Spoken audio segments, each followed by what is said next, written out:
Kamusta mga kaibigan? Pag-usapan natin ang mga bansa na walang gabi.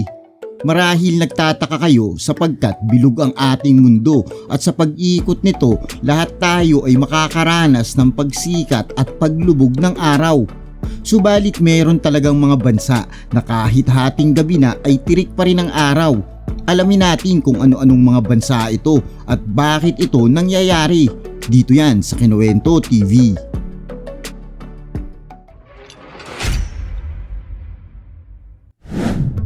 Una, Canada. Ang Canada ay ang pangalawang pinakamalaking lupain sa mundo.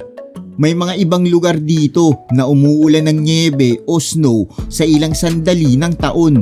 Samantala, sa mga lugar tulad ng Inuvik at Northwest Territories ng Canada ay nakararanas sila ng 24 oras na sikat ng araw sa loob ng 60 days o 2 buwan.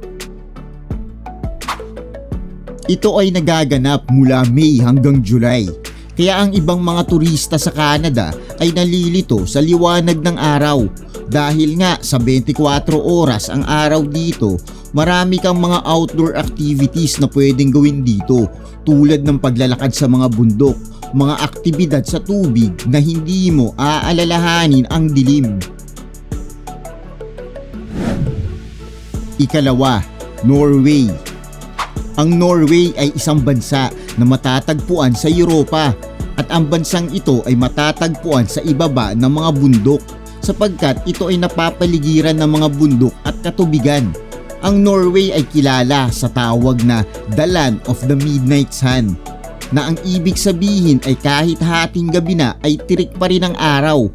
Ang hindi paglubog ng araw dito ay nangyayari sa buwan ng May hanggang July. At ito ay maaaring tumagal ng 76 days. Ang bansang ito ay nasa loob ng Arctic Circle o malapit sa North Pole.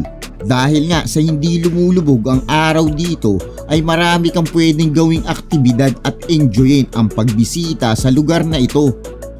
Sa ibang parte rin ng Norway ay makikita ang Svalbard na nasa bandang norte ng Europa na wala ring paglubog ng araw mula April hanggang August.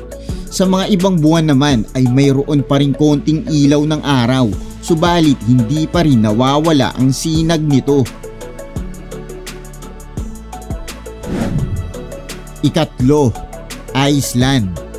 Ang Iceland ay masasabi ko na isa sa pinakamagandang lugar na matatagpuan sa Arctic Circle. At isa ang Iceland na may pinakamalaking isla sa Europa. At ito ay napapalibutan ng mga yelo. Kagaya rin ng Norway at Svalbard, isa rin ito sa walang gabi. Nakakaranas sila ng midnight sun mula katapusan ng May hanggang kalahating bahagi ng July. Sa mga panahong ito ay hindi talaga lumulubog ang araw. Nakakaranas sila ng halos 24 oras na sikat ng araw. Sa loob ng 3 buwan nangyayari ang ganitong sitwasyon. Ngunit pagkatapos ng 3 buwan na iyan ay babalik na sa normal na taglamig. Napakarami ring mga turista ang nagpupunta dito bago mag-May para maranasan ang 24 oras na araw. Ika-4, Finland. Ang Finland ay binansagan na The Land of Thousand Lakes at Islands dahil ito ay merong 168,000 lakes at merong 179,000 islands. Ang Finland ay isang European country at karamihan sa bahagi ng Finland ay nakararanas ng walang humpay na sikat ng araw kahit hating gabi tuwing summer season sa loob ng 73 days. Ito ay magsisimula ng May at matatapos sa August. Ngunit sa panahon naman ng taglamig, kabaliktaran naman ito. Sila naman ay makakaranas ng walang humpay na gabi. Sa panahon naman ng autumn o spring season ay ma-enjoy mo ang nakakamahang northern light o tinatawag na aurora borealis na nagliliwanag sa kalangitan. Ika-5, Alaska.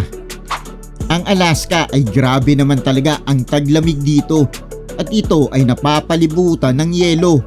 Dahil doon ay makakakita ka sa Alaska ng mga snow-capped mountains at mga glaciers. Isa rin ang Alaska sa may midnight sun o yung walang gabi. Ang tag-araw dito ay nagaganap sa tuwing huling bahagi ng May hanggang huling bahagi ng July. Ito rin ay depende sa taon at lokasyon. Sa bahagi ng Alaska na malapit sa Arctic Circle tulad ng Fairbanks, ang tag-araw dito ay tumatagal ng 24 oras. Ang sikat ng araw dito ay hindi nawawala sa napakahabang panahon. Sa ibang bahagi naman ng Alaska ay tumatagal din naman ang araw subalit hindi kasing tagal ng 24 oras. Maaari ma-enjoy ng mga turista at mga residente dito ang mahabang araw at mga gabi na puno ng liwanag. Ika-6, Greenland. Ang Greenland ay isang malaking isla na sakop ng Denmark. Ito ay matatagpuan malapit sa North Pole, kaya ito rin ay magkakaroon ng midnight sun o walang gabi. Sa mga bahagi ng Greenland tulad ng Qaanaaq ay isang magandang lungsod na hindi hihigit sa 650 ang mga naninirahan dito. Ito ay kilala sa karanasan na halos 2 buwan ng pagsikat ng araw ay kahit na sa hating gabi ay maliwanag pa rin ang lugar. Matatagpuan ang lungsod sa hilagang bahagi ng Greenland at ito ay kilala sa napakahabang taglamig at napakagandang midnight sky o kalangitan sa gabi. Ika-7, Russia. Ang bansang Russia ay ang pinakamalawak na bansa sa mundo at may ilang rehiyon tulad ng Northwestern Region na nakararanas ng midnight sun o tuloy-tuloy na sikat ng araw, partikular sa St. Petersburg. Ang lugar na ito ay merong halos 1 milyong naninirahan. Ito rin ang pinakahilagang lungsod sa buong mundo. Sa loob ng 1 buwan at kalahati, nakakaranas sila ng hindi paglubog ng araw. Ika-8, Sweden. Ang Sweden ay isang bansa sa Europa na talaga namang napakaganda sa bansang ito. Sa Sweden ay nagtatagal ng hanggang 3 o 4 na buwan ang tag-araw dito mula June hanggang September. Sa panahong ito ay maaari kang makaranas ng tag-init at magandang panahon. At ang temperatura ay maaaring umabot ng 25 to 30 degrees Celsius. Pero ang kakaiba dito sa Sweden ay lumulubog ang araw tuwing hating gabi o 12 midnight at sisikat naman ng 4:30 na madaling araw. Nasa 20 hours ang sikat ng araw dito at iyan ay nangyayari tuwing sasapit ang May hanggang August. Subalit, bakit nga ba walang paglubog ng araw sa mga bansang ito? Ganito kasi yan. Ang Arctic Circle kasi ay nasa itaas ng ating mundo at ang mundo naman natin ay nakatagilid sa angle na 25.3 degrees.